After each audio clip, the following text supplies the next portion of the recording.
Good evening. It is 7 o'clock. It's May 20th, 2014, regular session number 27, opening session of the Raytown Board of Aldermen meeting at this time. And I'm going to call upon Sue Klotz to provide the invocation and allegiance, please.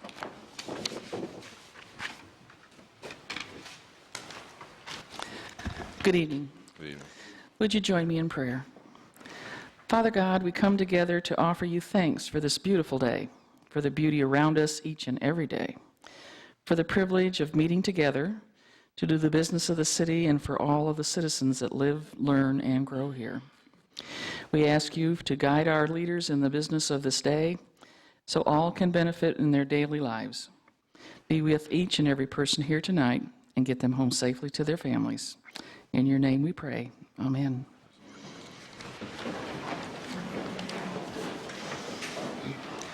Pledge allegiance to the flag of the United States of America and to the republic for which it stands, one nation, under God, indivisible, with liberty and justice for all. Thank you, Sue. You're welcome. Ask the clerk to call the roll, please. Alderman Melson. Here. Alderman Van Buskirk. Here. Alderman Josh Green. Here. Alderman Lightfoot. Here. Alderman Kramer. Alderman Emerson. Excused, I'm sorry. Alderman Emerson. Here. Alderman Ertz. Here. Alderman Jason Green. Here. Alderman Mock. Here. Alderman Azier. Excused. Perfect. We have a quorum. Okay, at this time I'd like for Lee Dickerson, Aaron Vasquez, and Marco Castro to join me at the podium, please. And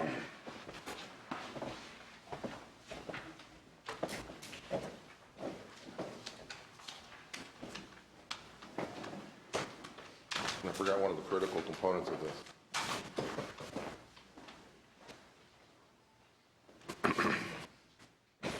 I'm going to let this gentleman go ahead and address why we're gathered with these two fine folks here. You want to go ahead and talk a little bit about this? Sure. On the morning of May 3rd, Saturday morning, these two men, Mr. Dickerson and Mr. Vasquez, heard the sound of a commotion coming from the swimming pool area at one of our local apartment complexes. Without hesitation, they left their apartments, found that the commotion was being caused by an 8-year-old boy who had fallen into the pool, which was partially filled in the deep end with the remnants of rainfall and snowmelt over the winter.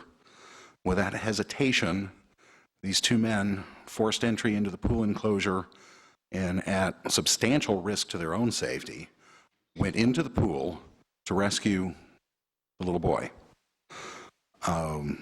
Everybody came out perfectly fine, which is great. It very easily could have been a very tragic situation. And because of their risk to their own safety to do this, I thought it was particularly worthy of public recognition. So, on behalf of the Department of EMS, thank you, gentlemen, both. Thank you. And Doug Onesey, I should have introduced you. Doug is our EMS director. And Doug, thank you for that. We're used to seeing Doug dressed in red. Come on, stay up here with us, Doug. So if you didn't recognize him in a suit, this is Doug Jonesy. It is with a great deal of pleasure that I present these proclamations. And Marco is here to read the one proclamation in Spanish. So I'll read the first one in English, and he'll interpret then the other proclamation in Spanish. Whereas now and then we hear of individuals performing extraordinary, selfless actions that restores our faith in the human race. Whereas an example of such selflessness was recently demonstrated on May 3rd, 2014, when Lee Dickerson and Aaron Vasquez demonstrated great bravery, quick thinking, and they were heroes. Heroism, thank you. Thank you, Alice. when they saved a child from a potentially life-threatening situation by assisting in the rescue of the child from a swimming pool. Whereas the Board of Aldermen wishes to commend Lee Dickerson and Aaron Vasquez for their rapid response and the heroism they demonstrated while placing their own lives in jeopardy by taking immediate action in a dangerous situation, and for the outstanding example they set for all of the citizens of Raytown. I, therefore, David Bauer, Mayor of the City of Raytown, on behalf of myself and the Raytown Board of Aldermen and the residents of Raytown, Missouri, do hereby honor and thank Lee Dickerson and Aaron Vasquez this 20th day of May 2014 for their selfless act of bravery and heroism in saving the life of a child, and be it proclaimed further that I and the Raytown Board of Aldermen do hereby extend our best wishes to Lee Dickerson and Aaron Vasquez for continued success in their future endeavors. Gentlemen, thank you.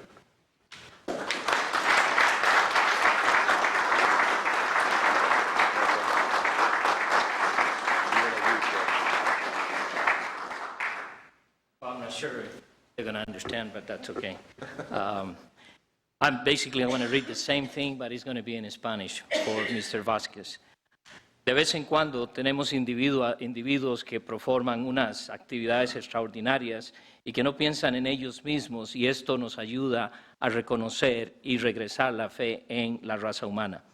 El ejemplo de tal cosa fueron ustedes, que recientemente demostraron en mayo 3 del 2014, cuando Lee Dickerson y usted, Aaron Vázquez, demostraron una gran valentía y una manera de pensar rapidísima y en una forma heroica, que fueron para poder salvar a un niño que potencialmente su vida estaba en peligro, por asistirles en el rescate en una alberca. La Junta Directiva de la ciudad de Raytown les desea a ustedes y quiere agradecer a Lee Dickerson y Aaron Vázquez por haber ustedes respondido tan prontamente en una forma tan heroica y demostrar así cómo ustedes, a pesar de que pusieron su seguridad personal, inmediatamente tomaron una acción poniendo sus propias vidas en peligro y logrando que la situación pudiera estar muy bien. Y esto fue un ejemplo para los ciudadanos de Raytown. Yo, David Bauer, el alcalde de la ciudad de Raytown, de parte mía y también de la Junta Directiva de los Aldermen que residen aquí en Raytown, queremos darles este honor a Lee Dickerson y también a Aaron Vázquez este 20 de mayo de 2014 para demostrarles a ustedes y agradecerles por su valentía y heroísmo salvando la vida de este niño. Y aquí en Raytown, la Junta Directiva, una vez más, les extiende los mejores deseos para que en sus vidas sean vidas de éxito y continúen hacia adelante. Y esto lo firma el mayor David Bauer de Raytown.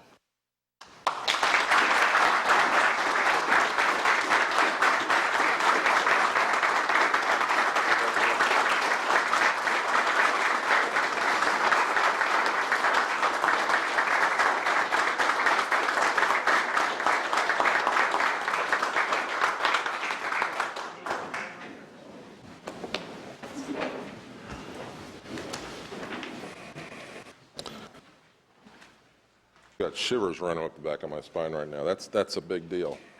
Wow. Okay. I would like to ask the previous recipients of the Citizen of the Year from the Truman Heartland Foundation to join me up front here. And yes, John, that means you wore your shorts and you're going to be on camera now. The whole city wants to see John Ness in his shorts tonight.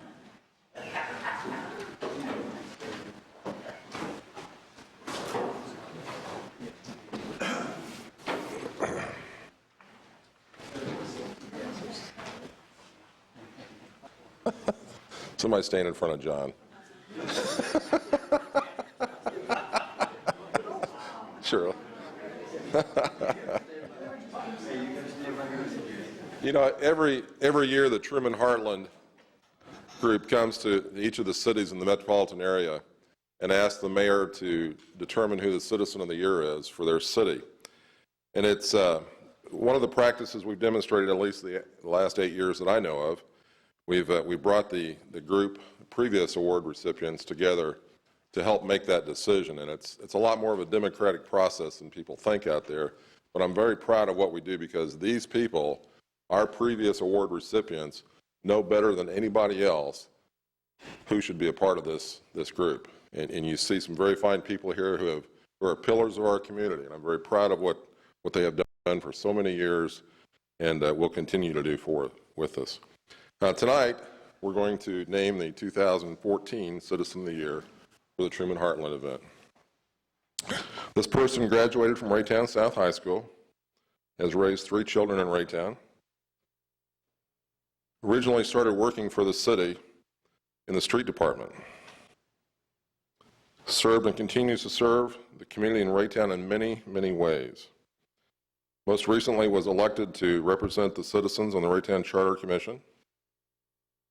He's been a past board member of the Friends of the Rice Tremonti Home and of Raytown Emergency Assistance Program. He remains involved in everything that REAP has going on, the events and the efforts. He's also participated with the Youth for Friends in the Raytown School District. He reads constantly to the students at Southwood School for many years. He also volunteers his time coaching soccer, baseball, and scouting. Now, if you haven't figured this out yet, Ian, would you and Karen like to join me up here to recognize your father for the Citizen of the Year? Mike McDonough this year will be Raytown's Citizen of the Year for 2014.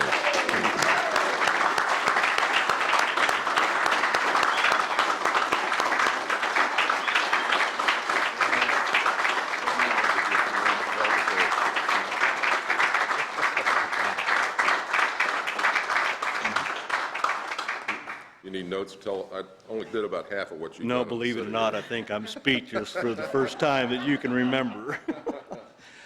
I'm speechless, I really am. I thank you all very much. I'm totally surprised. I try to keep involved in the community, but I feel like I don't do anything more than this huge group of people here, and a lot of other people in Raytown. They do a wonderful job helping everybody, and I'm part of being able to be part of this group now, and glad to be involved in all the things that I've been able to be involved in with these people asking me to help and volunteering to help, and my family even gets involved in some of that. So I'm taken back. I'm speechless. I say that, I'm still talking, but I'm surprised. Thank you very much. It means more than you will ever know. Thank you very much for, now I can be part of you guys.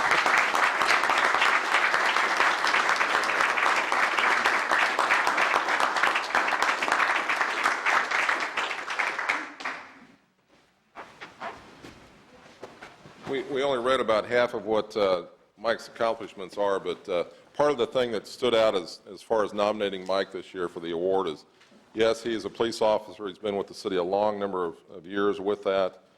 Graduated, I believe, in the same class, Jim, as you did, as our police chief Jim did. Chief Jim. Mike did 2 years in 3rd grade, so.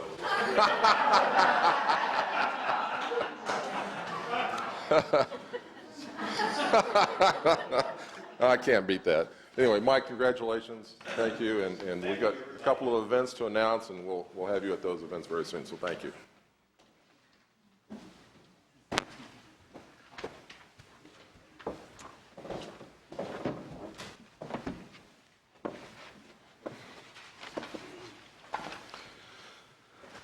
Okay, at this time we're going to open the floor up to public comments. If there's anyone in the audience that would like to address the Board of Aldermen on items within our control, you may come forward at this time.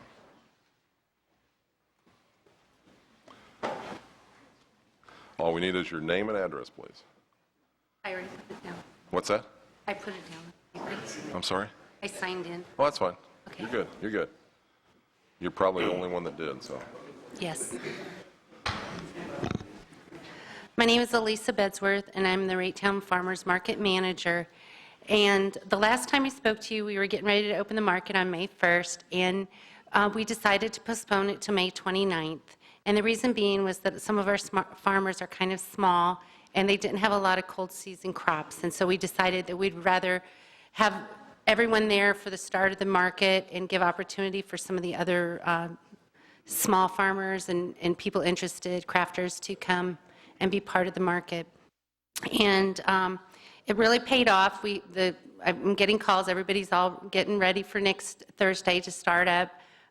We've been busy for the last few weeks. On May 6th, I spoke to 300 sixth graders at the Raytown Junior High on sustainable farming and urban agriculture. And so it was a really exciting to get them excited about the possibility of gardening in the 63rd Street Community Garden, to get them to come down to the farmers market and to be able to purchase fresh, locally grown produce. And they had a lot of really good questions. We talked a lot about chickens. I have chickens, and so they had it was just a great time with the students. They just were amazing. And a lot of them want to come and volunteer down at the farmers market and help us, so I'm excited about that opportunity. Their teacher, Heidi Adams, has a group of students that go out and try to do things that to help the community, so they were thinking about having their group come and help at the farmers market. I'll give you a list of some of the vendors that we have right now. We have the Lovely Day Farm, Pearly Gates Organic Soapery and Homestead. We have Josiah and Gladys Chumba, the Townsend's English Garden, the Little Muddy Farm. We have Maggie Ammerman, and the name of her business is, and I just got it today, it's The Dancing Pig. And she makes the most amazing chocolate chip cookies that are made with grass-fed, free-range pork, bacon. So they're bacon chocolate chip cookies, so you have to come and try those out. We have the Dew Season Farmlet, and we have Apron Strings and Frilly Things. And I was also contacted today by a homeschool group called HERS, and they are a group that of parents and children that have a homeschool group, and they are going to come and sell plants that they've grown. They are going to sell crafts that they've made, and and we have several other crafters that have contacted us. And we recently started a new campaign called Friends of the Farmers Market, and so we are going to the local businesses, and we are asking them to support the farmers market.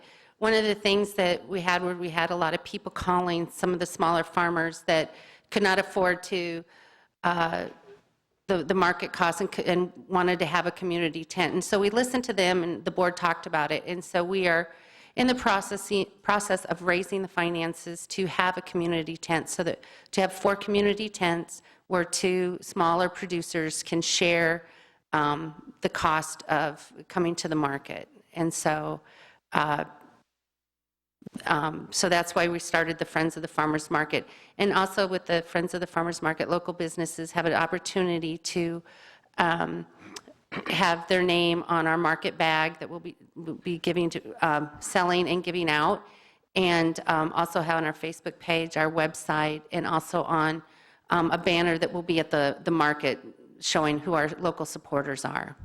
So if anyone's interested in being a friend of the market, we would love to have you. Very good. So, thank We you. look forward to it. Thank you so much. Thank you. Anyone else? Okay, we're going to move on with the agenda. In the category of communication from the mayor, this weekend obviously is a big weekend for so many of our citizens, Memorial Day weekend. Alice Stoll, I think, will be having her event, and I believe, Michael, you're speaking at that as well. What day is that? That is on Monday, Memorial Day. That's at 10 to 11 a.m. at Coleman Park. Perfect, perfect. So all citizens are invited to that, and we appreciate all the work that Alice puts forth in making that event happen. And to all of our residents who have gone before us, we appreciate all that they have done, and for this community, we appreciate them and their families dearly. So we look forward to it. Everybody be safe, have fun, and celebrate Memorial Day weekend. Mahesh? And if you want to go ahead and talk about the Chamber Golf Tournament coming up on the 30th of May, that would probably be appreciated also.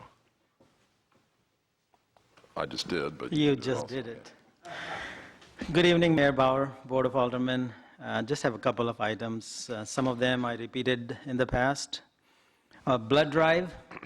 Just a quick reminder of the Community Blood Center blood drive being held on Thursday, May 22nd from 1 to 5 p.m. at Raytown EMS, located 10,020 East 66th Terrace. Schedule an appointment online at www.esavealifenow.org and use a sponsor code Raytown EMS. Or the best way is to call 737-6030. Another item, tomorrow will be the last day of our finance director, Mark Lothry. He's been with the city for a little over 2 years and is going to go and start his own business in the entrepreneurship. He has done a tremendous job while he was working with the city. Always try to find ways to save the money and bring a lot of ideas. He was a good peer, good mentor to his department, and I wish him well for his next endeavor in his life. With that, I'll conclude my report tonight. Okay, we'll go to committee reports. I'm going to start with Mayor Pro Tem Stephen W. Mock. I made that up.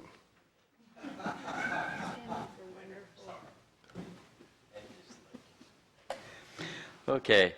I'd like to get back to the annual Memorial Day tribute that is going on this Monday at 10 a.m.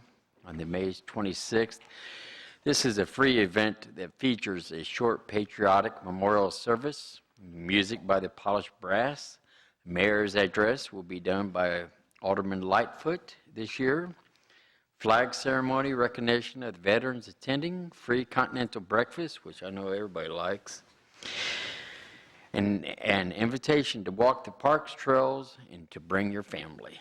And one other thing that I did have, this, it seems like the past month and a half, there's Raytown Main Street Association. I usually won't bring this up too much about other things, but I'm going to this time.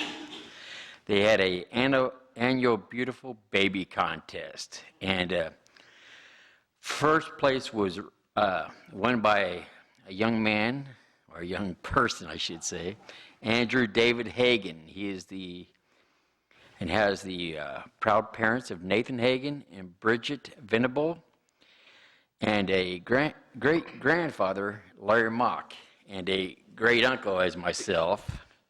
So I'm very proud to put my great-nephew out there. Plus, I did want to say second place was Scarlett and Archer Shaw, twins, of Karen and Aaron Shaw. And then third place was, Jasmine Camille Hernandez, proud parents of Dermis and Francisco Hernandez. So congratulations to all. Thanks. Mr. Lightfoot. For the Legislative Committee, I'll report that our bill that we watched through this whole session to increase the maximum court fine for our city did not pass. It went all the way to the very end. It made it to Senate Bill 777 to the very last 2 hours of session. It looked like it would pass, but the filibuster ended it for the last on the line. So we didn't have success with that, unfortunately, and I know that Tom McDonald and both Neil Torpy worked very hard for us on that, but I have to report that it didn't pass. We'll have to go at it again next year with another strategy, some more effort. I'd like to also report that on May 28th, we will have our legislative update at the Chamber Luncheon, which will be at the Bordner facility. This is at 11 a.m. We'll have Kansas City Mayor Pro Tem. We'll have City of Raytown Mayor Pro Tem. We'll also have several state representatives, both McDonald and Torpy will be there. We'll have representatives from Matt Blunt's and Claire McCaskill's office, as well as Jackson County legislators. I think Spence will be there, and maybe a couple more from the county. So this will be at 11 o'clock at the Bordner facility, legislative update, May 28th. Thanks, Michael. Thank you. Mr. Ertz, anything to report?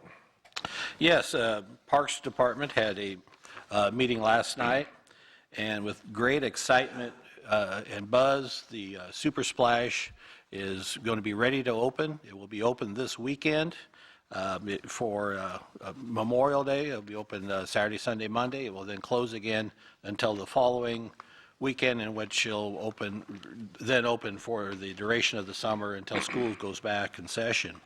They're very happy that even though all the many parks in the city are still looking for lifeguards, the Super Splash is fully staffed.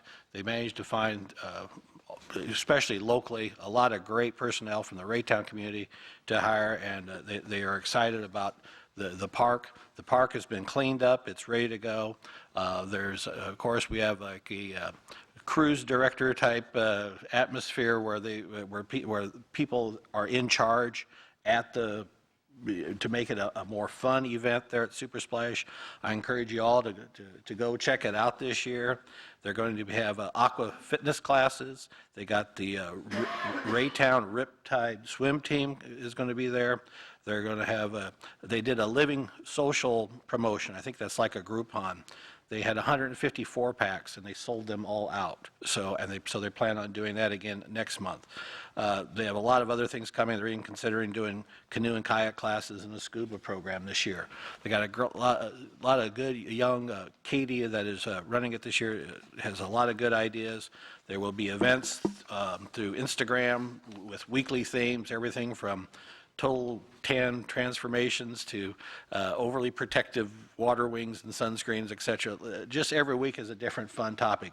So, Super Splash may not be the newest park, but it is going to be a fun park, and it will be great for our community, and I encourage you all to go this year. So, that said, I want to tag onto that because Alderman Ertz and a number of people have been very active with the Super Splash Committee that was formed, working with the Parks Department, the board there, to move this program to a new level. And a considerable number of people were involved with that. A number of people were consulted with what they wanted.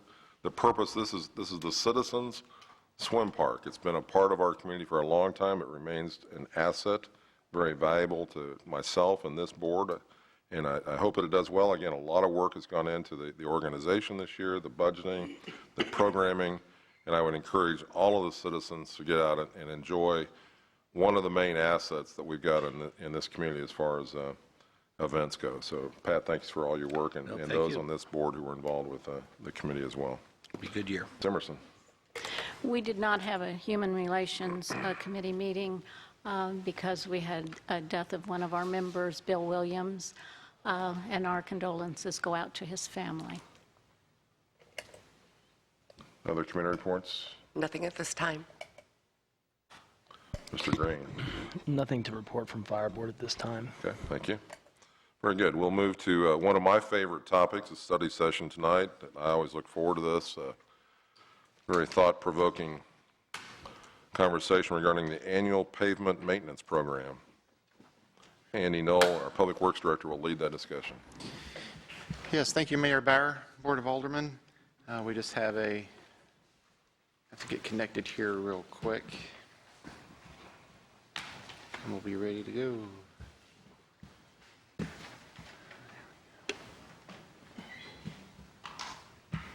Here we go. Yes. Alderman Green, if you could you turn off the lights? Thank you very much. Just get one. There we go. Yes. Yeah, you better put that back on. There we go. Thank you very much. This year, as every year, we like to come before the board and have a discussion about some of the items that we're planning with the annual pavement maintenance program. This year was a little more taxing on our roads this winter year, so it was a little bit more challenging this year. And basically, I do want to thank all the voters who did turn out recently in the April election and continued the support that they give us for the transportation sales tax. There on the right, you see the amount of revenue that it has provided to Public Works so that we can focus on concrete pavement, asphalt pavement, maintaining sidewalks, curbs, and the roads that everybody drives on. And we're adding one new project this year that we're really going to try to focus a little more on is the crack sealing project.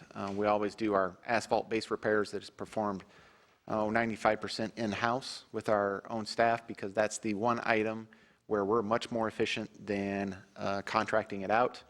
The concrete repairs is the other way around.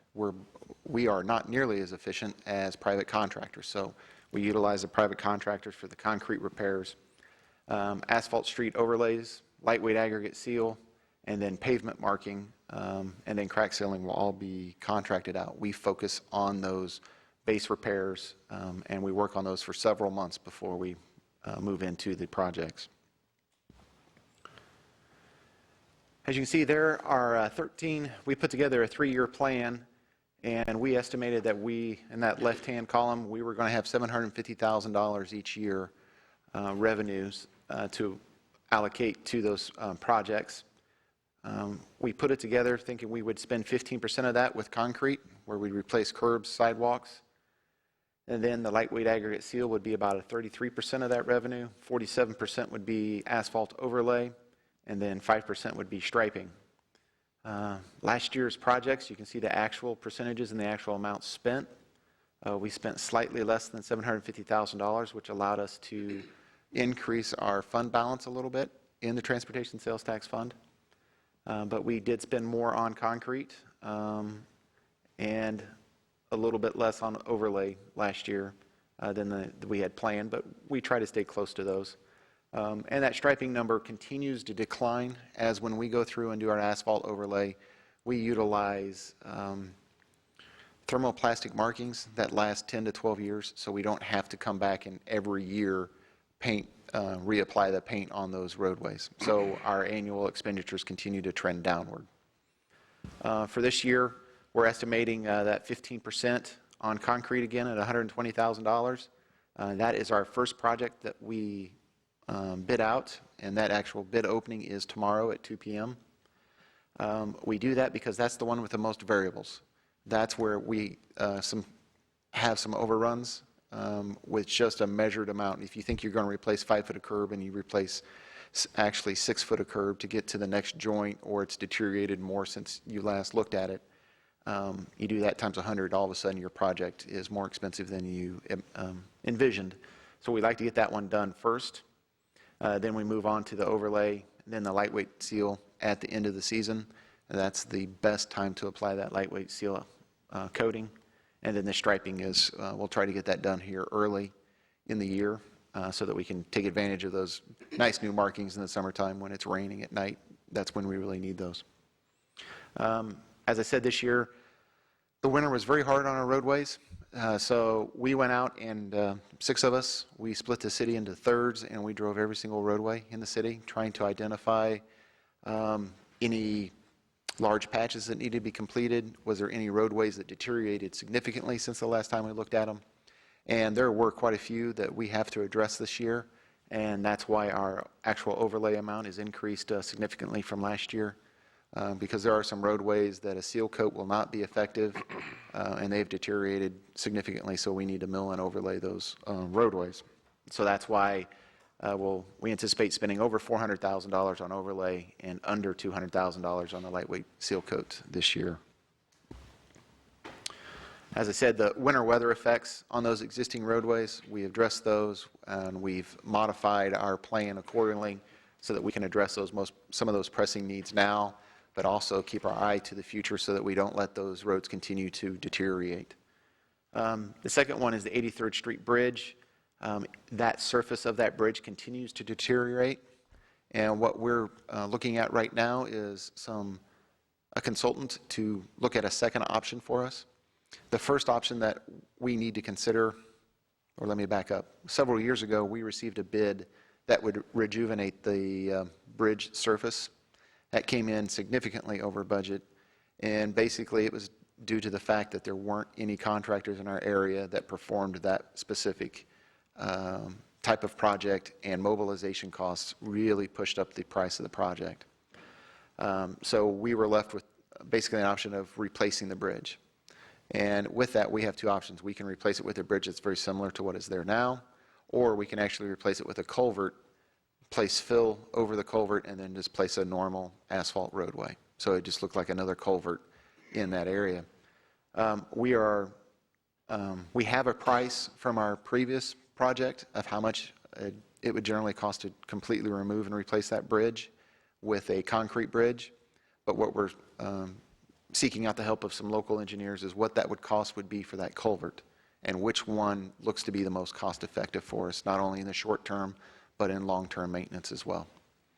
So we're looking at that, and we're trying to build up some of that fund balance in transportation sales tax, so that once we know that answer, we can address it as quickly as we can and come up with a solid plan by this time next year of exactly what we want to do and how we plan on financing, because either way will probably exceed 1 year's worth of revenue in the transportation sales tax fund. So we'll have to try to address that particular item. This particular slide shows the 3-year plan we had for 2013, 14, and 15. The areas in the darker black are the roadways that were either being overlaid or lightweight seal coated.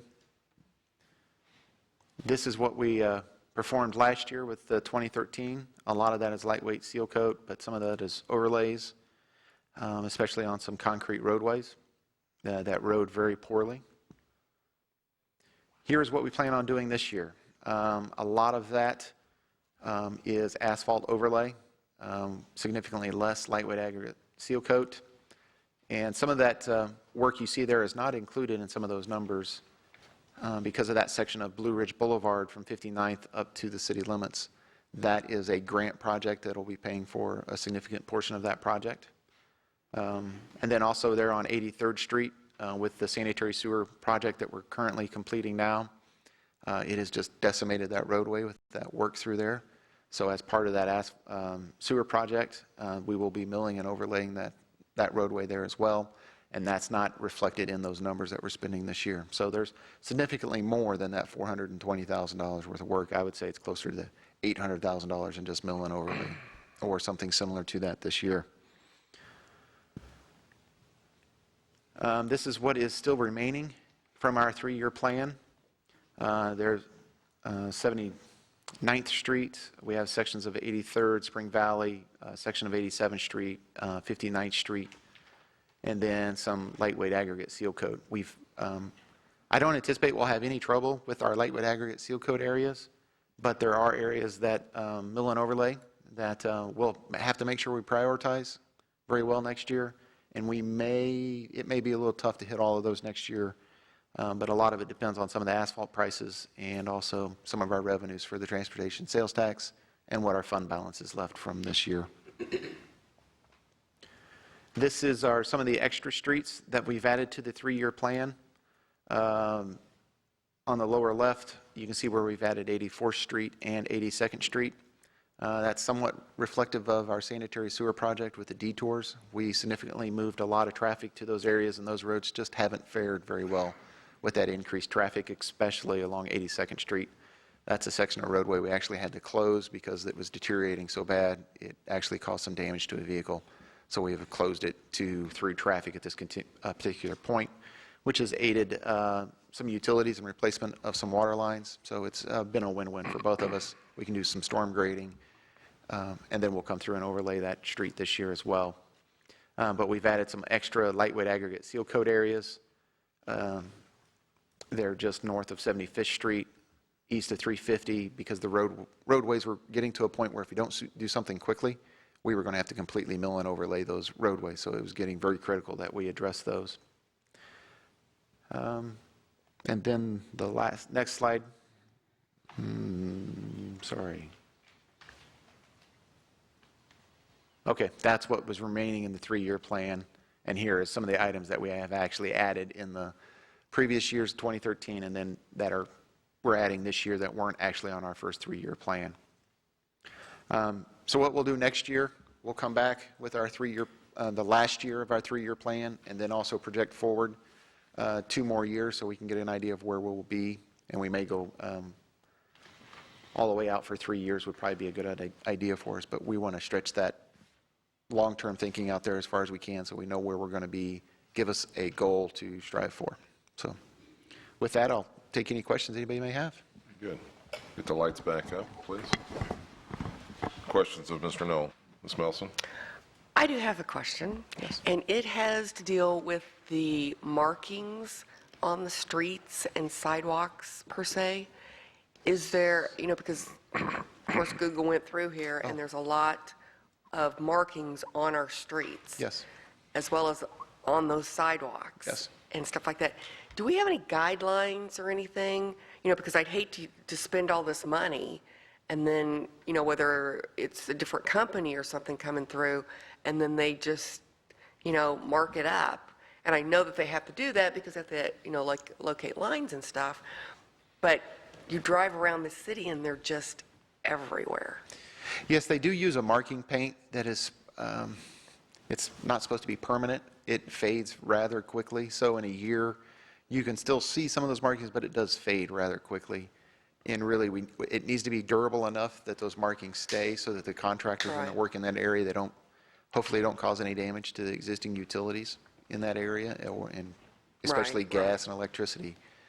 But it is supposed to fade rather quickly, so hopefully in a year or two, they'll just become less, and then that third year, you don't see them, so. Okay, so it's not a permanent marking, that they should fade over time? Yes, that is correct. Okay. Especially on the roadway when we hit it with a snowplow, that really takes away a lot of those items. That's true. That takes off the asphalt, too. Yes, it does. All right, thank you. Other questions or comments? Mr. Lightfoot? Yes, regarding the 83rd Street Bridge, Yes. which we've talked about, each year when we have this meeting and this plan, but I know you talked about two different options there. One, replacing the current bridge with another concrete bridge, or another option may be make it a culvert and put an asphalt road over the top of it. Correct. And could you just help me to understand if it's a structural integrity thing, why we couldn't, and I'm not in the business, but why we couldn't just like mill 3 or 4 inches off that entire surface and re-pour concrete? When we worked on that last project where we were what we found through analysis of the bridge deck, that bridge deck is saturated with salt to about 6 or 8 inches. Actually past that first layer of rebar. So we either have to remove all of that concrete to get rid of where it's saturated with salt chlorides, or we have to extract them. And that first process we were hoping to use was we would extract out that excess salt and then pour back 2 inches. To remove all of that concrete, we would have to remove almost all of the deck, because we would structurally impact that bridge where it wouldn't be safe with the weight of the equipment on there. That would have to be handwork, and you might have to shore some of it up underneath of it. And once you get to that point, it's just more cost effective to take the entire deck off and put a new deck on there. And that's what, if you leave those salt chlorides in there, they'll continue the degradation of the reinforcing steel that then causes the spalling on the top.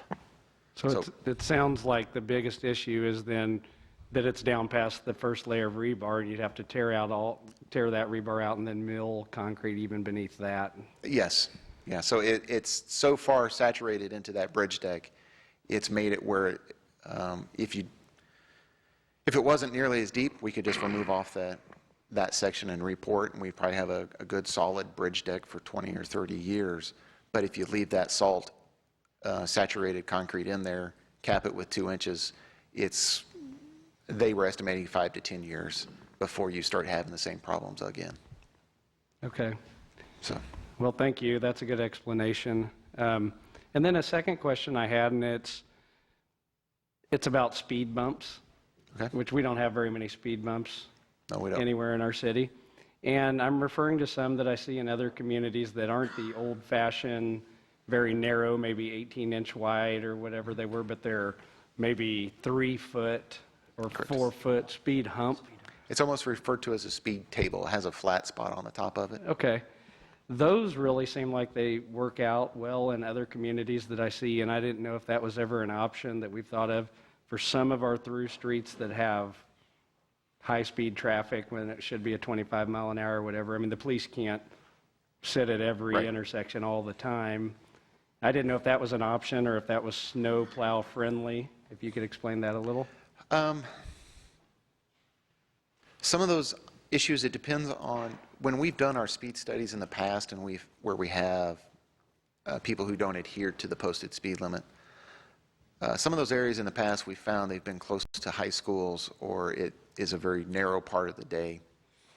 And with those items where it's a narrow part of the day, some of the research we've looked into is it's effective for a short period of time because they come up to it, they slow down very quickly, they go over, and then they accelerate right back up to the speed they were traveling before. If it was a consistent nature where people just aren't understanding, sometimes it is more effective at that point.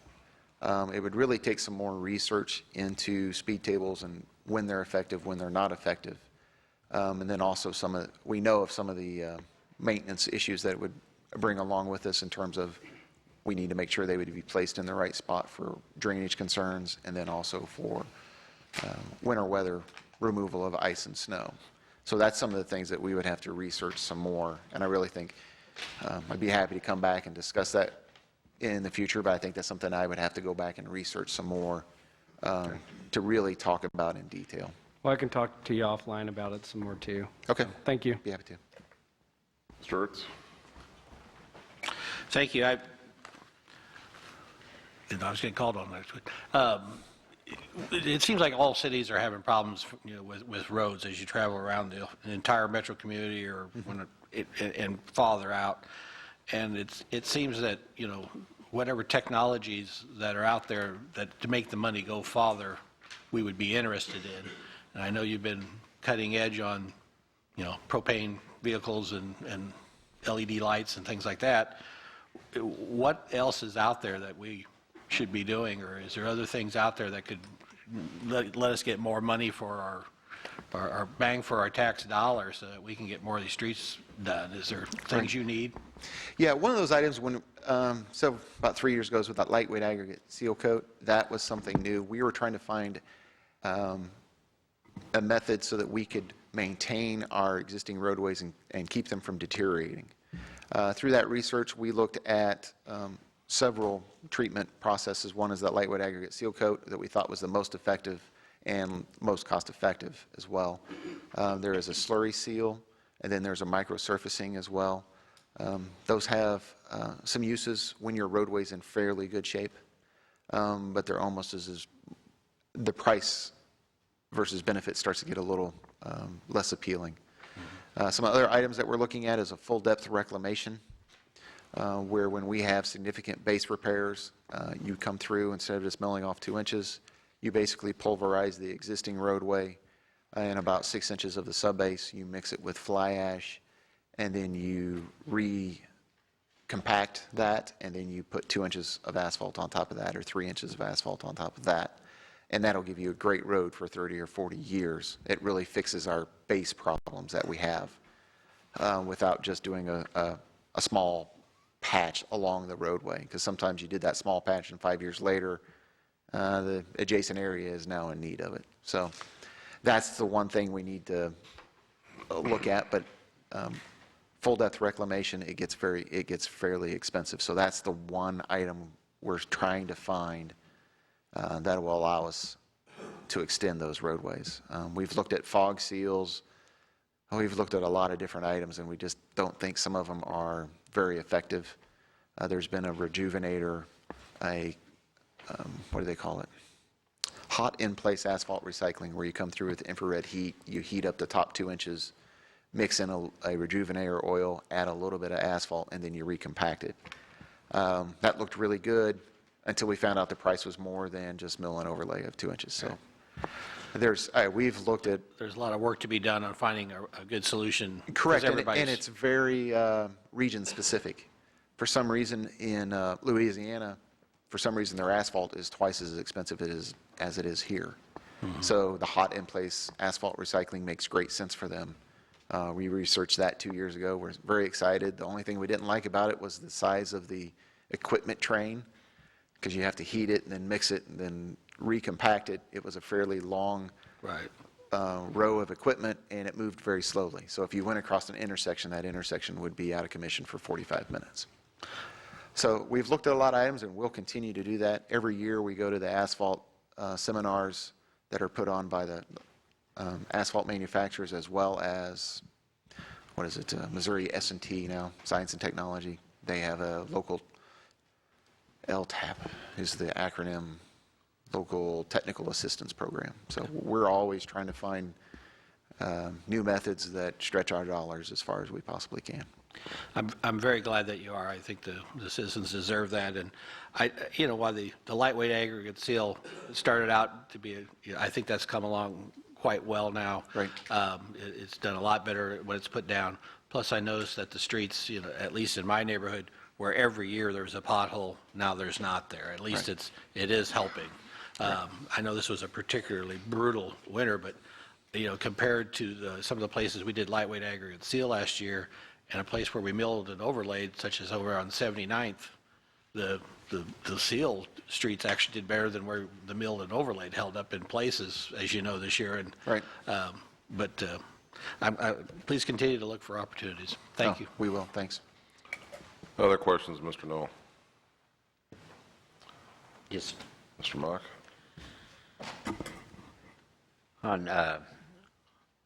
Well, first off, let's talk about the sewer project on 83rd. When do they anticipate this being done? Hold on a second. Are we talking about annual pavement maintenance program? Yes, it's part of it, sir, with the overlay program too, because it will be overlaid, and that's my next question going into it. My next question is how far will they be taking 83rd Street on that overlay? Will they be going from Raytown Road to where? No, they'll actually be, I wish I could zoom in there a little bit more, but we're going from, not James A. Reese, Spring Valley on the western edge of it to, let me see, basically around Evanston. If Evanston did intersect with 83rd Street, that's where we're doing the overlay section. So it's the entire length of that sanitary sewer project, and a little outside of those boundaries, simply due because we knew there'd be a lot of truck traffic, we knew there'd be a lot of equipment, and a lot of excavation actually in the roadway, and they have really done exactly what we thought they would happen. Is the roadway has not fared very well from that heavy equipment and that continued use along that roadway. So we anticipate actually 83rd Street will probably be one of the first ones completed this year, because that project is mid-June to July is when they should be completely done. June or July? Right. Okay. Right now. It's a little behind where we thought, but they had a couple of delays along the project, and the weather was actually much worse than average, so they've got a few extra days. But I'll take a small detour, but they've really accelerated their work. There were times during that project where they were only able to put in one section of pipe a day. Yesterday, they were able to put in, I believe it was 6. So they're really starting to accelerate, and they're getting close to the end of that project. Okay, so they anticipate the overlay to be done in July, you think, Andy? No, that'll probably be mid-June. When I say July, that's for all yard restoration. They were actually placing the curb string line today. Okay. So they anticipate that, I believe, next week of having all the curb in, and then they're going to start replacing the driveways. And then once they have all that done, they'll come through, mill all 2 inches and put 2 inches down. So I know there's going to be a lot of happy homeowners. yes, I know. It will transform that area from what looked like just a construction zone to completely done, and it'll look very nice when it's done. Okay. So on the 83rd Street Bridge project, okay, so there's going to be another consultant to come in and advise on either a culvert or the bridge itself. And, Correct. What we need from them is to quantify exactly how big the culvert needs to be, how much fill is required, to do some calculations so that we can use some of our unit prices, so that we can build what that estimate would be. Because it takes some time to calculate how much fill, do we place 3 to 1, or is it cheaper to put in a retaining wall, less fill? Where would we get this fill? How far would they probably have to truck it from? So, there's just some down the street. there's some areas that are fairly close, but some of those items, and then we'll compare that with some contractors and what they plan on placing. So, because we also need their expertise to help us, so that we know what our environmental impacts would be and how to mitigate those. What should we plan to do so that we can minimize those going forward? Okay. All right. And the speed tables, they do work, and I've been around quite a few of them before. I know there's one street hedges that we've discussed for quite a long time now, and every sign you can think of along there to stop them from speeding up and down the street, but I would really like to see us look into those. Yeah, we can research into those. Okay. That's it. Thank you. All right. All right. Mr. Van Buskirk. Well, as Mr. Mock said, I'm sure a lot of people are going to be happy that that project on 83rd is going to be completed, and I've just been asking people to be patient and that in the end it will be better than what they have had in many regards, sewer-wise and street-wise, both. Yes. We discussed the other day by phone a little stretch of, it would be probably 64th Terrace that dead ends off of Elm. I think that is included, is it not? Am I saying this correctly? That was an area that we worked on. It was part of the, let me see, that's just off of Blue Ridge. That was an area that, it was actually not part of it, but we went through there and did a lot of concrete base repair along that 64th Terrace. It's where it's had a cul-de-sac before, then they extended it again, and that back half is asphalt. And that front half was in really poor shape. And we went through there and repaired the concrete in that area, and I did drive through there, and there's still some continued spalling of the concrete that needs some more repair. So we'll continue to look at some of those areas, and that's where we have a lot of our ride quality issues are on those concrete streets. Because a 1-inch pothole feels like a 4-inch pothole no matter how you go over it. Maybe a mix of concrete and asphalt? Sometimes there's just it's a tough, it's really tough because once that concrete starts to spall or that top layer starts to flake off, it's very difficult to get anything to adhere to it for any length of time. So you almost have to cut it out and do it again. So I did go through there, and it could use some more work. It's just, like I said, concrete's that one that really grows on us, and we have to really watch. So this year, we can look and see where we're at, and if we've been able to contain that expenses, we might be able to afford to go over there and do some more additional patching along that section. There's another street that I actually hadn't had an opportunity to talk to you about yet that I was on today that's kind of a similar situation. It's a little stretch of Hunter that is just south of 55th Street. And it only runs for a couple blocks there and then cuts back over to one of the other streets. But I believe it may be partially concrete also, or yes, it is. That and well, I forget the street, Hunter Terrace, I believe it is. Yes, those are concrete streets, and those half-inch ledges and from repairs, it's rides rough. It is not smooth, and that's one of those items that we struggle with on those concrete streets. Yeah, if you would, I would appreciate taking a look at that. And I think that's one of the few areas that we have left that are concrete streets. Last year along, I forget the name of the lake all of a sudden, Wildwood Lake area, we fixed we took off the top 2 inches and overlaid that through there, and it rides significantly better through that area. And that's one of our goals, is to remove all of those concrete streets so that we are equipped and experienced at maintaining those asphalt roadways. Okay. After I was on that today, I was looking for it here to see if hopefully it maybe would show up on there, but I don't. That will probably be that will definitely be in our next 3-year plan. And if we can stretch it along, we really hope to. So, but that's one of those items when we mill and overlay, one of the first places we look are roadways that have completely lost their usefulness, and then the concrete streets that ride very poorly. Okay, well, hopefully you'll take another look at that one. Appreciate it. We can do that. All right. Thank you. You're welcome. Further questions or comments from Mr. Knoll? Very good. No, I've do. Mr. Knoll, thank you for your presentation, sir. Thank you. Steve, you got something else? Yeah. Second Andy, time just around, Steve. real quick. How far down do you mill on those concrete streets? How far is the mill down on those concrete? Oh, we go down 2 inches. 2 inches? Yes. Okay, thanks. Thanks, Steve. Very good. We'll move to the legislative session at this time. We've got, first item is the consent agenda. I'll entertain a motion to approve the consent agenda. So moved. Ms. Melson's got the motion to approve the consent agenda, seconded by Mr. Green, Mr. Jason Green. Any discussion before we vote? Call the vote on item 1, please, consent agenda.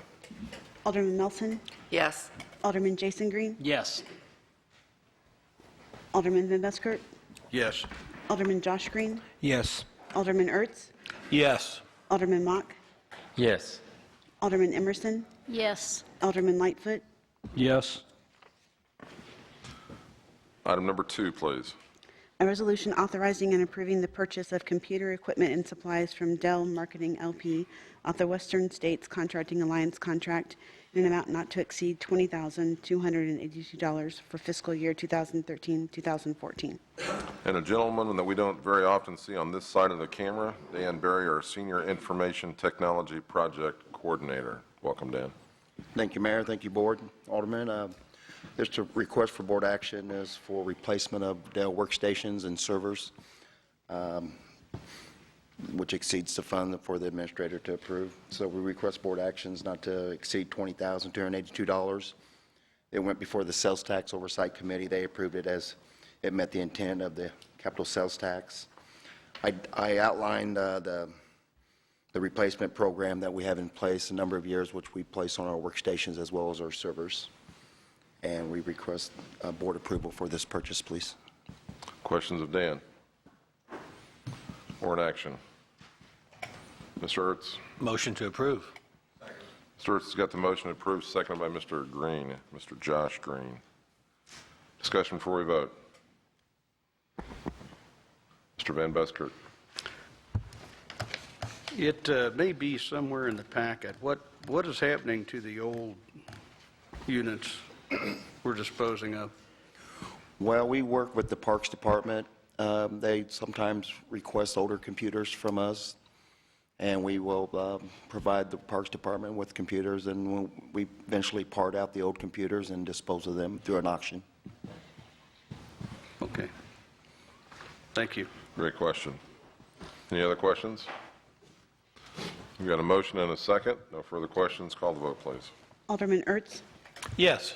Alderman Josh Green, Yes. Alderman Emerson, Yes. Alderman Melson, Yes. Alderman Jason Green, Yes. Alderman Van Buskirk, Yes. Alderman Lightfoot, Yes. Alderman Mock, Yes. Item number 3, please. a resolution authorizing and approving a purchase agreement for the conditional sale of city-owned property in the amount of $116,000. Mr. Knoll, as our Public Works Director, anything you'd like to add on this subject, sir? Yes, there is. Last year, we came before the board and expressed our concern about the condition of that property, and we came to the conclusion that the best route was to explore how much we could, if we could sell it, how much we could net from the sale of that property. We've went through that process. I believe this is actually our second offer on this particular property. The first one was rather lacking in the amount offered. Through discussions, we set a minimum amount, and this current offer does meet that minimum amount that that was set through discussions with the board.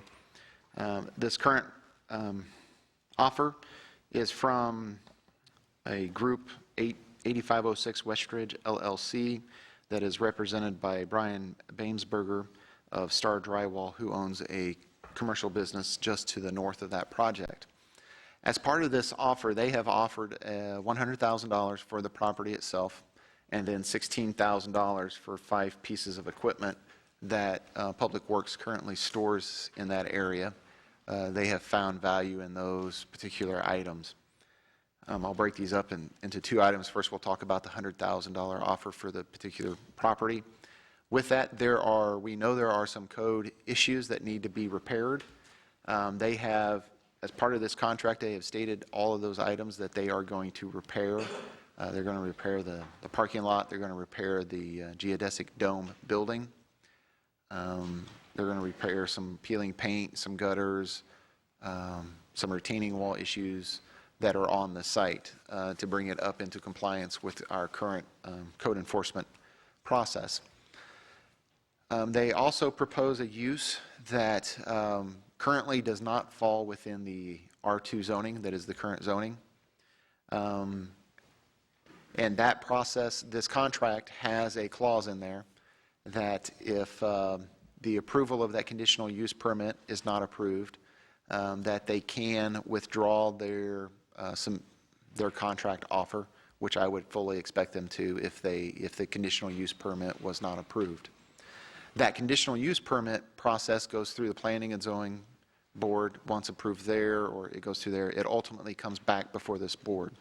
So you have a two-step process with the sale of this property. One is, do we want to sell it, and is the $100,000 a reasonable amount? And then the second part is through the conditional use process.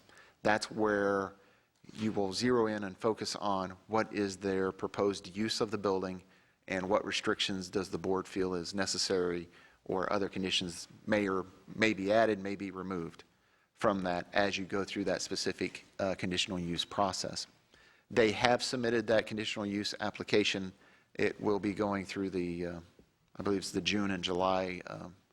John Benson is here, could help me with that specific time frame.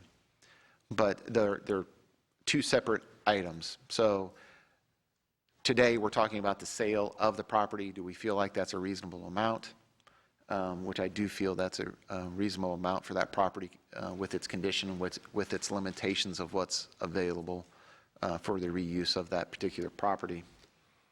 The second item will be the use of that property, which will be discussed in detail at the conditional use permit hearings.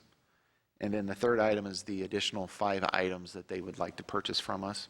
That's part of that contract.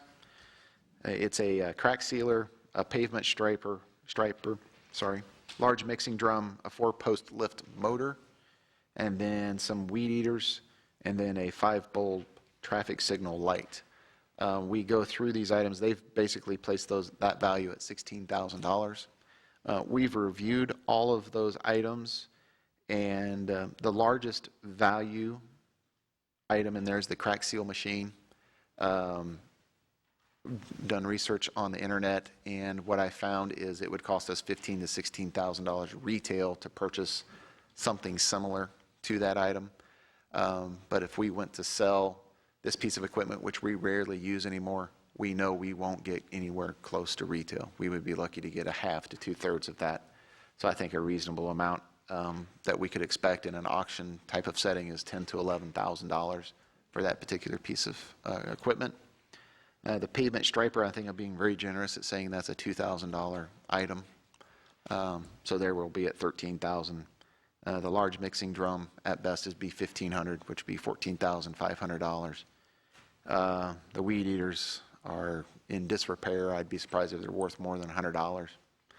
That four-post lift motor is actually of just the weight of the motor itself. I'm not sure why they want it, because without the lift that goes with it, I'm not sure you could reuse it on anything else, but they've expressed interest in it.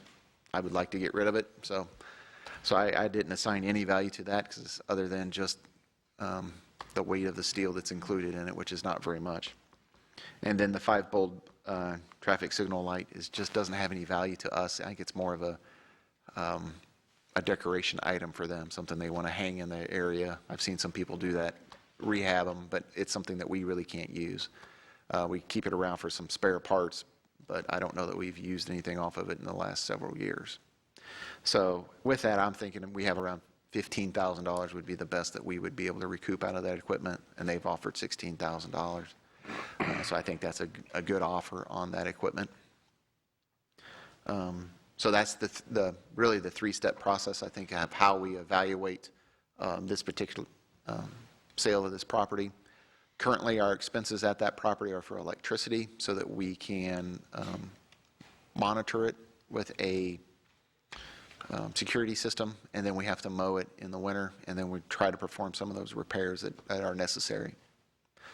So we currently spend at least $500 to $600 a year just in those items, and that's on the low side. That's mainly just the electricity. Mowing, I've kind of discounted at that point. So if we do sell this property, it will allow us to use those funds in other areas that are needed, and then also remove some of our ongoing expenses, as well as remove the necessary repairs that if we don't sell it, that we really need to either tear down that geodesic dome or make some expensive repairs to it. So with that, Pat Murphy is also here. He's represented us in the sale of that property. He has marketed that particular property. So if you have any specific questions about the marketing and what interest has been in it, he's here to answer those questions as well. The contract, the potential purchaser was not able to make the meeting tonight. However, they will, I assume they would attend those conditional use permits where there would be detailed discussions about what they plan to do with that particular piece of property. So with that, I'm here to answer any questions that I can. Questions of Mr. Knoll? Mr. Ertz? Should we okay the sale and the conditional, actually, are we tying the sale as one sale? I know that there's property and equipment. It's all wrapped up in one contract, but we've identified the value of each piece. Okay, should the conditional use permit not go through, does the other $16,000 stuff still get sold? No, we would have to come back with an amendment if they really wanted it that bad. I just didn't know how that... Right. It's just one of those things, they like it, and I was, okay, well, I wouldn't have to move it out and store it somewhere else. No, I can see a lot of advantages to get rid of it. I'm personally kind of convinced on that end of it, for sure. You know, it's a little touchy, which is why I'm glad the city doesn't try to sell property very often on, you know, having a conditional use permit on property we're trying to sell. But I'm sure a good use could be made of that land, and so, thank you. Mr. Green? Thank you. I know we discussed this before, but I'd like to, I guess, get some public input on this. On that crack sealer, Yes. I guess what I'm getting at, the city has no use whatsoever for that item anymore. It's not that there's no use for it. It's a competing item. When the best time to crack seal is late in the season, when it started to cool down. Those cracks have opened up as the pavement temperature cools and contracts. You see those cracks better. That's the best time to seal those. That's also the best time to be wrapping up your base repairs, your lightweight aggregate seal coat programs, and then that's also when we're preparing for the next snow season. We're preparing for that next snow season, so it's a competing interest of our time, and quite honestly, we've utilized it. I looked at it today. We've put about 350 hours on that particular piece of equipment since 2000, I believe it was 2004. So it's been tough for us to find the manpower to utilize with it. So it's more one of those things. It's underutilized. We could utilize it. It's just we haven't had the manpower to staff up to use it. And I think it's more efficient for us to sell this equipment, recoup that, and then contract out to somebody who that's all they do. And at that end of the season, when we're starting to focus on snow and making sure our trucks are ready, they can focus on crack sealing.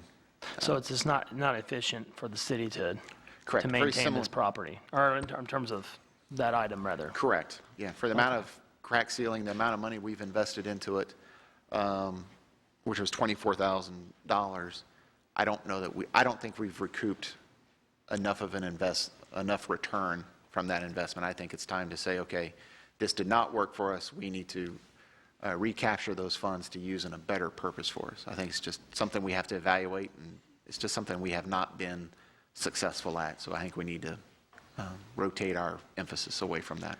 I appreciate you clarifying that for the public. Thank you. Thanks. Good question. Mr. Mock? Yeah, Mr. Knoll, I know myself and yourself had taken a tour of the property, a week ago, and I suggest to all the aldermen to, if they would get out, and Andy would be more than happy to take you around the property and show you what they do. The 5 different items that are for sale, is that right? 5, I'm sorry, could you repeat that Is there last? 5? The striping machine and... Oh, yes, there's a crack seal machine, Crack seal pavement machine. striper, a large mixing drum, a 4-post motor, weed eaters, and then 1 traffic signal. Okay, but I suggest for each one of the aldermen, possibly if they get out and take a look at the property itself and see what you got there, or see what we have there. So, one thing is, I know there's quite a bit more things on the property itself that I noticed in the Octagon building. Yes. I think there's a Yeah, we something that's in the other building itself. I don't know if I can mention that or not, but... Yeah, there are items that we're storing there that we'll have to find another particular area for it. A lot of those records, we think we can consolidate by using microfilm and electronic imaging. Microfilm for a permanent record, and then electronic imaging so we can access it on our computers and whenever we need. So that would eliminate basically the entire basement of the dome structure. So that would all be in a very small area on a microfilm, just condenses that significantly.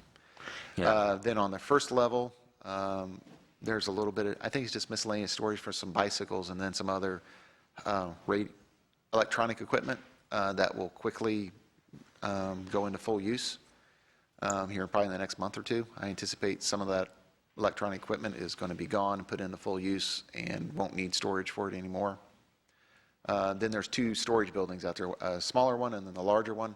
The larger one is where this equipment is, those 5 or 6 items that they identified that they would like to have. The rest of it, we would move back to Public Works. So we have plenty of room there at the Public Works. Yeah, I'm glad to hear that. Right. Okay. We, as long as we keep everything organized. What we did is we moved it all out there when we renovated the Public Works facility because we needed as much space as we could for the contractor and then for our operations. So if it wasn't something we used on a daily basis, we moved it to the Westridge property, and we slowly brought it back as we used it. So there's some items there that we don't use very often, but we still need to keep for some of those emergency situations. So we'll pull those back to the Public Works facility. And then in the smaller building, the police department has stored some items in there. That would be the trickiest item. We might have to rent some short-term storage somewhere. So there will be some cost involved with that, or we'll need to identify another storage facility or construct another storage facility. And that may be one of the items. We've discussed additional storage here at City Hall. I'm really in favor of let's make it as effective as we can, because I don't like maintaining the building. So if it's not absolutely necessary, I really don't want it, because it's an ongoing cost that we'll have from now till that building comes down. But with the revenue that would be generated by the sale of this property, we could put up a sizable, more effective storage building here at City Hall would be one option, or we could rent some space somewhere, a lot of items that we can review as we move forward. I think that'd be a very good idea. Thank you. The thing, like I said, I was with Andy and reviewed the property. Yes, it's pretty distraught, It's... Needs some It attention. needs, I don't know, a lot of maintenance. A lot of maintenance on this building and all 3 buildings. And so I can clarify for the people that are listening, the reason we have not kept up to date on that maintenance is the city has to pay prevailing wage on everything that we do on property that we own. And that prevailing wage makes some of those items very expensive on that geodesic dome, to the point where it just would not be fiscally responsible of us to do some of those items just for some of the storage we have in the basement. I don't want people thinking we've just ignored it It's just very expensive for us as a city to pay to for some of those items that were needed. I don't want to get into all of this, but there is one thing I know we've got a ways to go on this.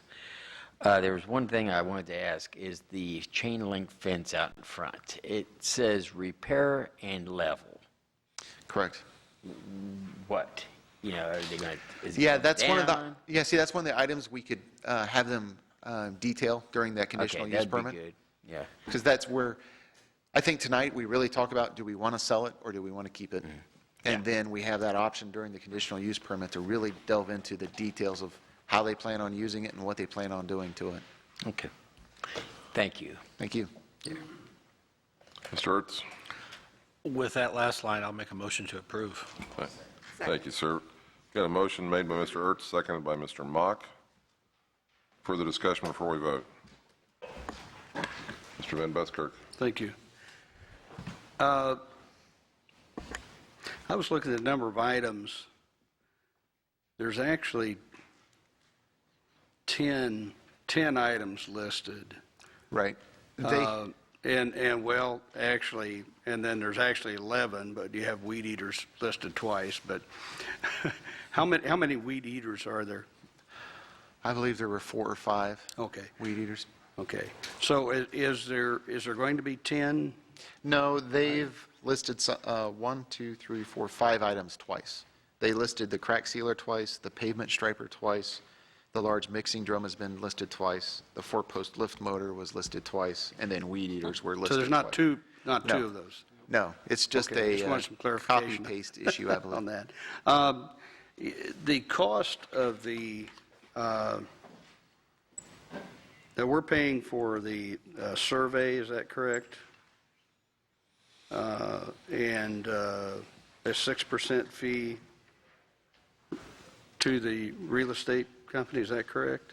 I know we will be paying a 6% fee. The survey, I believe, was part of, I'd have to find that. Seller shall contract, it says. That's number Paragraph 20. 22 in the contract, page 3 of 5, Yes. the survey, Seller shall contract. where it says Yes, shall so or we'll shall- have to, Yeah. that's a $2,000 item, $1,500, $2,000 item, maybe as much as $3,000, I have not. What about the environmental report? Is that something? I believe Phase 1 is simply, is not very expensive, it's around $500 to $1,000, and I believe we have one from when the city purchased it. I believe we have an environmental assessment at that time frame, so Okay. it's less expensive to simply update something that they've done in the past. Okay. And the fee to the 6% would be on the 100,000, not on That's the correct. 116, right? So we're talking about 6,000 plus the environmental, what if we have any fee there, plus a survey. Are there any additional fees or charges that we would have? Not that come to my mind at this particular time. So I think we could be looking close to $10,000 in fees to Okay. dispose of the property. Thank you. We'll be paying for the cost of a title insurance policy also in the deal, and that'll probably be about $500 or $600. It appears under paragraph 8. Where is that at? 8. Item And 8. that's standard that a seller pays for title insurance. Yeah, I did. That's the other one I actually did have a question about, but there wasn't really clarification there as to, I didn't think as to whether we'd be paying for that, but okay, that clarifies that. Thank you. Very good. Any further questions? We have a motion, we have a second. No further discussion. Call a vote, please. Alderman Ertz? Yes. Alderman Mock? Yes. Alderman Melson? Yes. Alderman Lightfoot? Yes. Alderman Josh Green? Yes. Alderman Van Buskirk? Yes. Alderman Jason Green? Yes. Alderman Emerson? Yes. All right, we have a discussion item tonight brought to us by Alderman Ertz. Has to do with regulations to limit the number of smoke shops in Raytown. Mr. Ertz, would you like to start the discussion, please? Thank you, and I really do appreciate the time. I guess this came about for twofold reasons. One is in my travels through the many businesses in the city of Raytown is a perpetual noticing of what I used to consider smoking paraphernalia in certain smoke shops in the city of Raytown. I'm not referring to cigarettes, obviously, but I don't know what the proper term is. Then I saw, we had discussed I had discussed with the chief of police about, how I didn't know these things were even legal to sell. We're talking glass pipes, things that would be used for, my understanding, if you watch Breaking Bad at all, or you'd be smoking methamphetamines and illegal drugs. The law, according to the chief, unfortunately, does not cover this stuff, or not to the level where he would be happy to can do anything about that. Having seen these things, with fancy, cute displays, very low, very large, being a problem, or at least something I considered a problem for our community.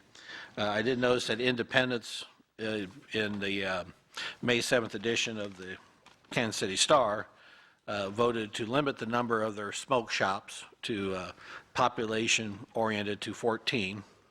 And I believe I believe y'all had a copy of this and could read that one of their cases was some of the activity and some of the things that they were seeing being sold in there. Not that you want any of them, but at least limiting them would be a start.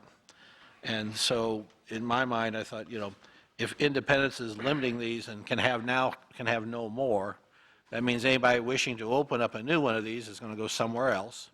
And being that we are next to Independence, I think it's something that should be a concern that maybe we should address, or at least think about and discuss. We got a lot of smart people up here. I don't want to stop anybody from opening up a business in this town, obviously, but I do want to look out for the citizens and the children of the city of Raytown.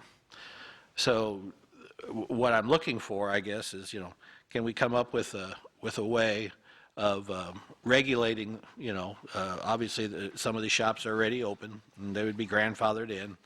Is there a way that we could regulate so that, we do not have an influx of these shops should we decide that we don't want them, and or at least control how close they are or what they are located by.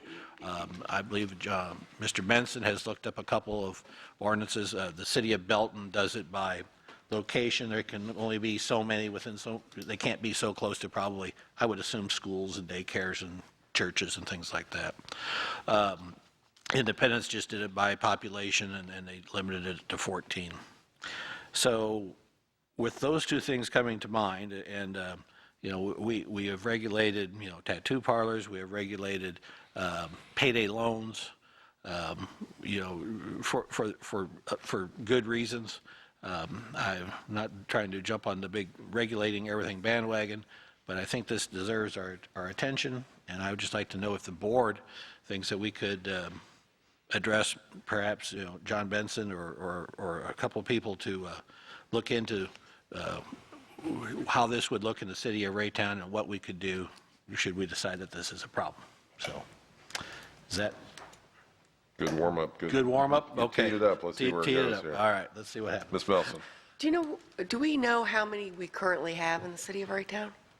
I do not. I can, off the top of my head, I could come up with 4, but Okay. there could. And we're not talking about just a gas station selling cigarettes here, we're talking about pretty much a smoke shop. Right, gotcha.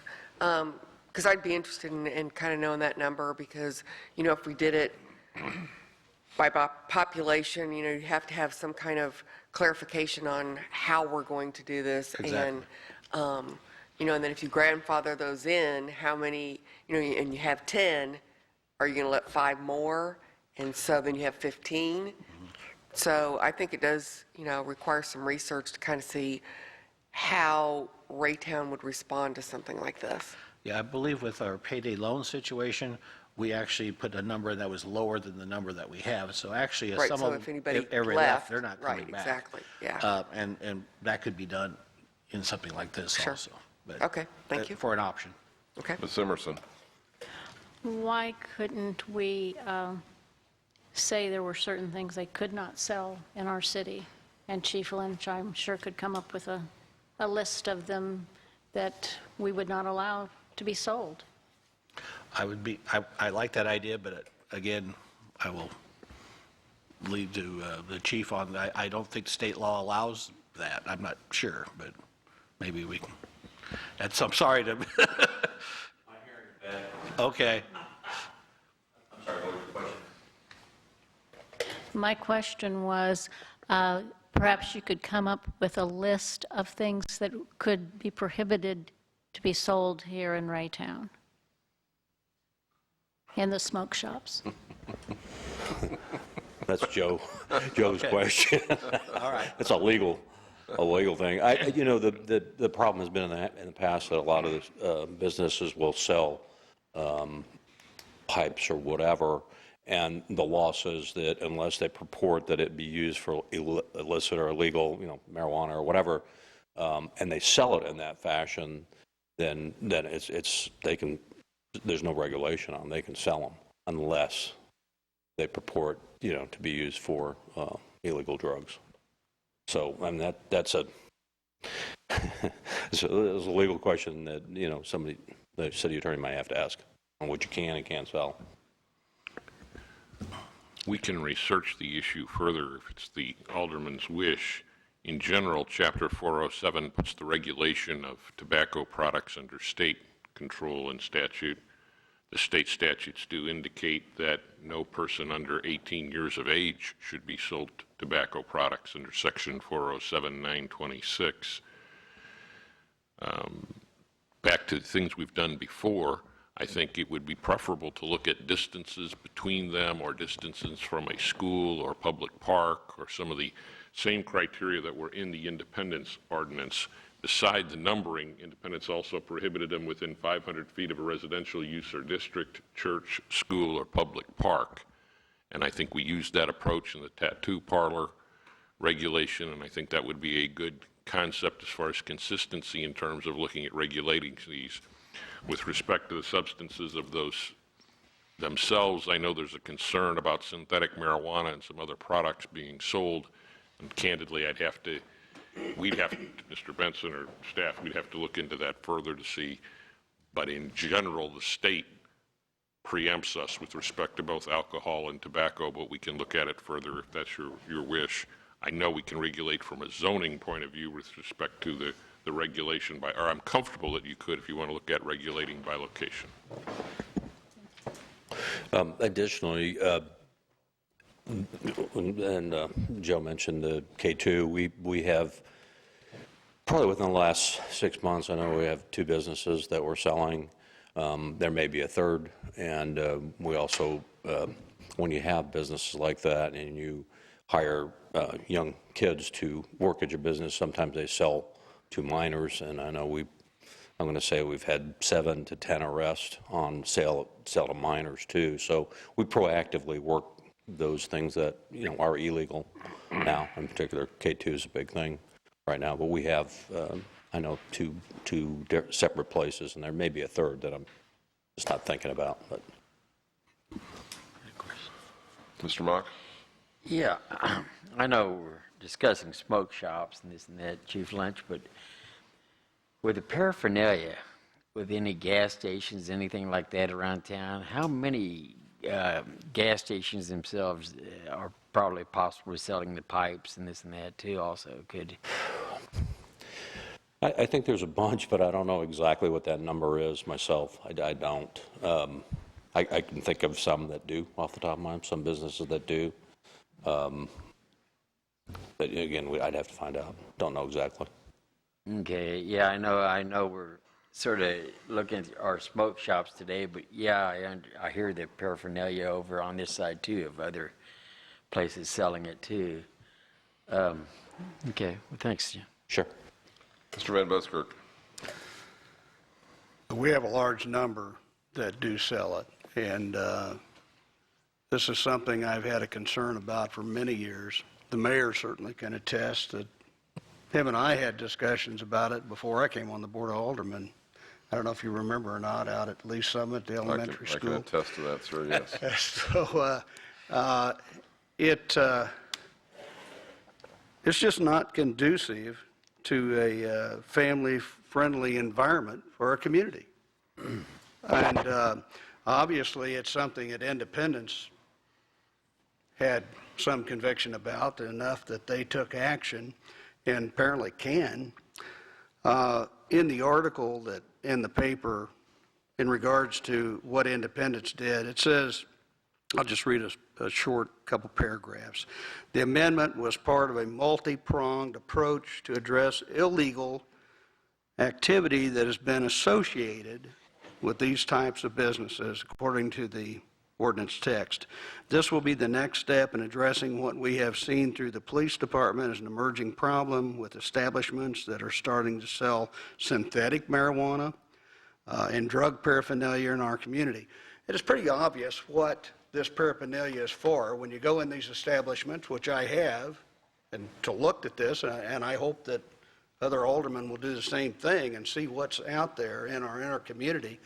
When you have, books alongside it that tell you how to grow your own pot and other drug-related things, it's pretty obvious what the paraphernalia is for. And there's not just the pipes, there's all sorts of items. And when you go in some of those stores and you ask them, what's this stuff? They go, oh, that's the paraphernalia, section. And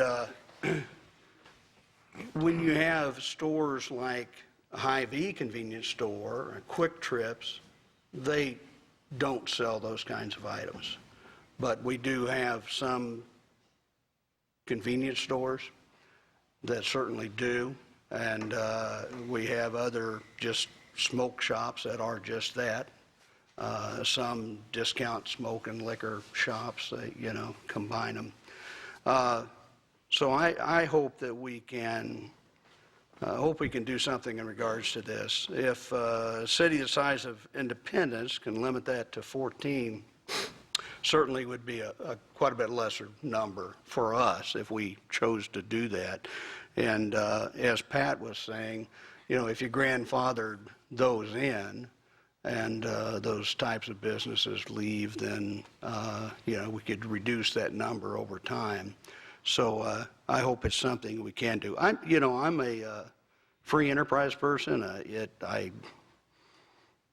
I like to bring businesses into our city, but there's just certain types of businesses that are not really healthy for a community, and that's one of those that's a problem. And I appreciate Pat bringing this forward. Ms. Emerson? You said also filling stations sell those, so how would we regulate those?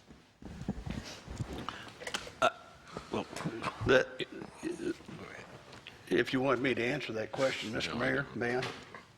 You can, or you can yield to our attorney if you'd like. Yeah, I would certainly give that to him, but that's something we'd have to research.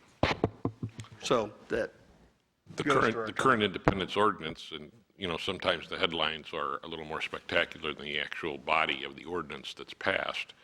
The ordinance that passed had a distinction between a convenience store with fuel sales, which they are not limiting or regulating, and then a defined tobacco convenience store, which I think is what the aldermen are concerned about more so than the establishments that are more classic retail establishments and combined with fuel sales. So they made that definition distinction in the first body, and then in applicability went to, based on separation and number, prepare a limitation, not a prohibition of the use altogether, but a limitation on the number of them they would have within their city based on the two-prong test. One was number, as you indicated, but the other one was separation distance from residential use, district, school, or public park.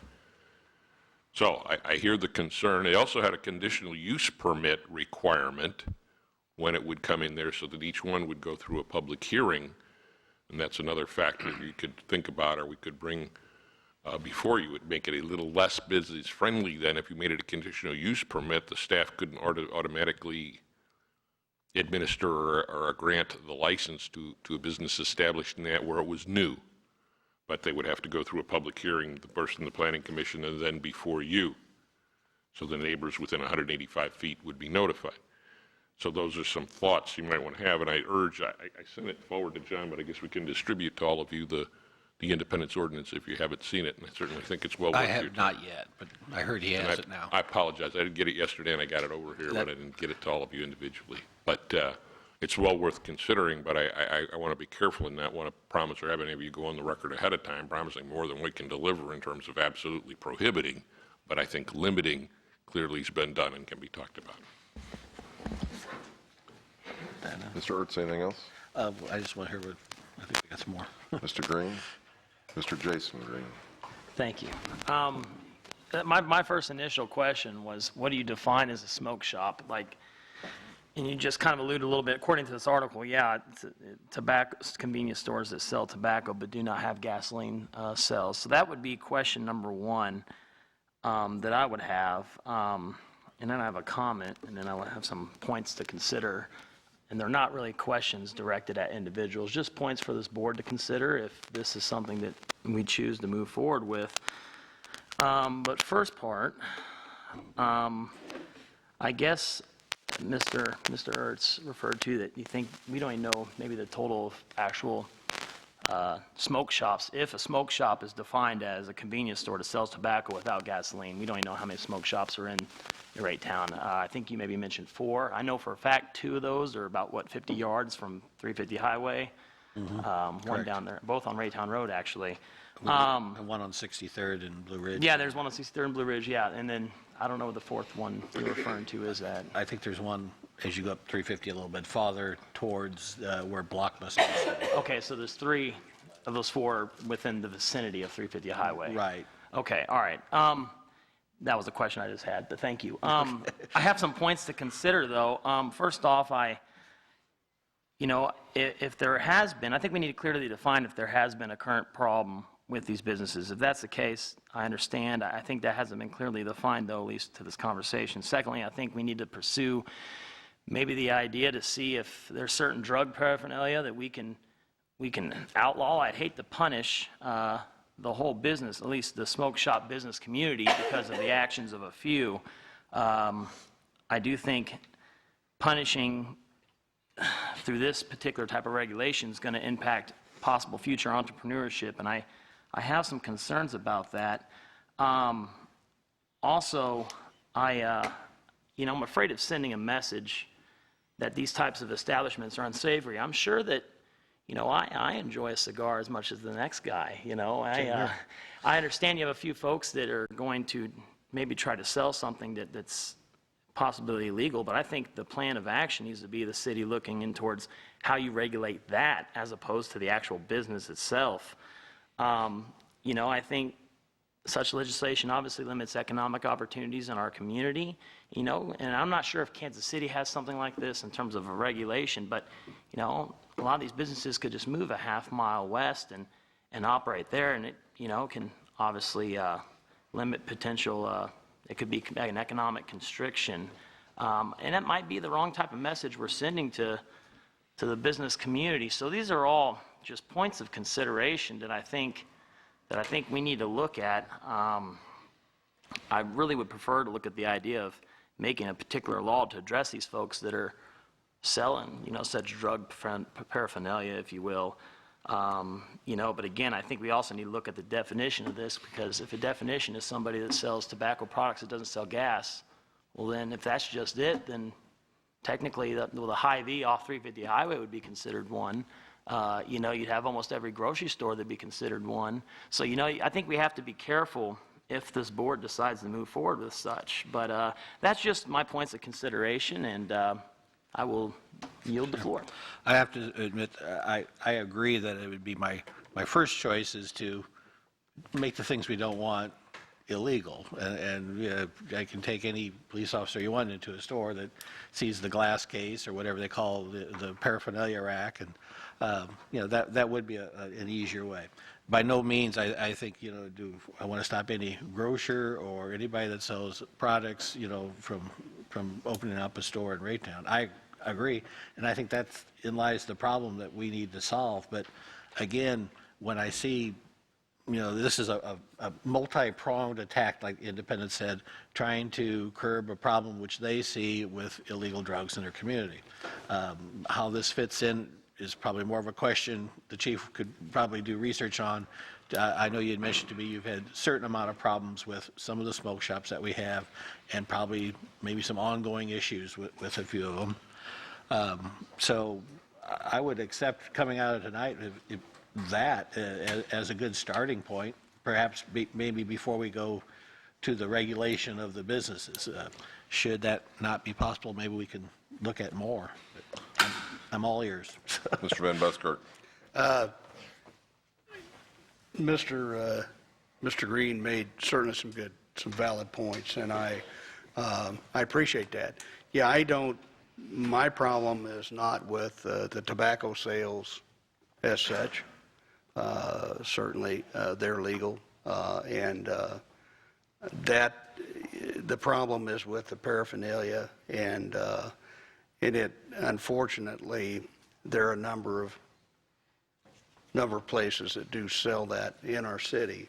If there was some way we could regulate that, that would be ideal. I don't know whether we can or not, but certainly most of the smoke shops have that, but there are other businesses that have that too. And what you may have noticed is that a number of our stores that were called convenience stores, all of a sudden are called discount smoke and liquor stores, so they're kind of changing their name, and the majority of them do not sell gasoline. Some of them do, some of them don't. But so I appreciate your points. I think you have some very valid points here. Thank you. Mr. Ertz, let me suggest, you as the author of this discussion item, may I suggest that you gather up with a couple of the other aldermen that have spoken regarding their points tonight, and get with them, counsel with them, and then possibly bring this back to this board for further consideration. I will do that. I'm sure the police can help us on some of this. I appreciate you doing that, and I think that's it's a good item to deal with. We don't want to cause our police unnecessary hardship. They've got enough policing to do anyway, and we don't want to add to that. But a lot of good points are brought out, and if you would champion the cause of counseling with those that have spoken tonight, and the chief certainly as well, and Mr. Willerth, and bring back a suggestion possibly for another discussion item, then we can take it from there. So. Sure, and I appreciate all the comments tonight. Like I said, it is my belief that when I go into stores like this and see multiple glass pipes with skulls and leaves on them, that it gives the impression to certain people that that's okay. Yeah. And I don't want that to be the impression. Agreed. That's absolutely agreed. Thank you. Any other discussion on this topic at this time? Oh, we got one more to weigh in. Mr. Green, Mr. Josh Green. Thank you, Mr. Mayor. After hearing everybody, I do want to say, first of all, I'm more than happy, and I've told people this, I'm more than happy to have this conversation, because it's a conversation that is overdue. I mean, it's always good to have a conversation about these things. And I agree that our first option should be to prohibit certain objects or items or whatever we want to call them, paraphernalia, whatever it may be. That being said, I just want to quickly voice that one of my biggest concerns with this is how we're defining things and how we're interpreting the definitions. I know that's been brought up. I just want to kind of hit on it again because that is a very big concern of mine. Of how we're going to define everything, how we're going to define paraphernalia, how we're going to define what a smoke shop is, all those things. That's just my 2 cents on the matter. Very good, thank you. Okay, we're going to move past this item at this time. Mark Lothry, I am neglect, sir, at not taking the opportunity. Whoops. He's gone. He just left. Man, I really had something monumental to say. Chief, is he out there? Or? No firearms or anything, but.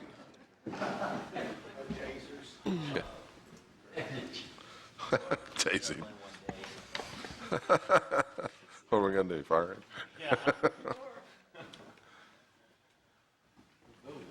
I'm sorry, I should have caught him earlier, I apologize.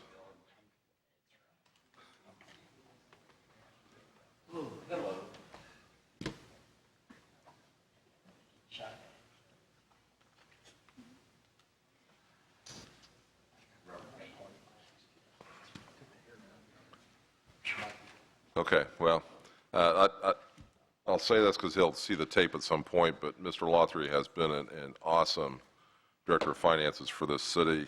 I am sorry to see him go, except that I know that he has aspirations to try his entrepreneurial skills, and I certainly support that. We'll miss him in City Hall and all that he's done for the city.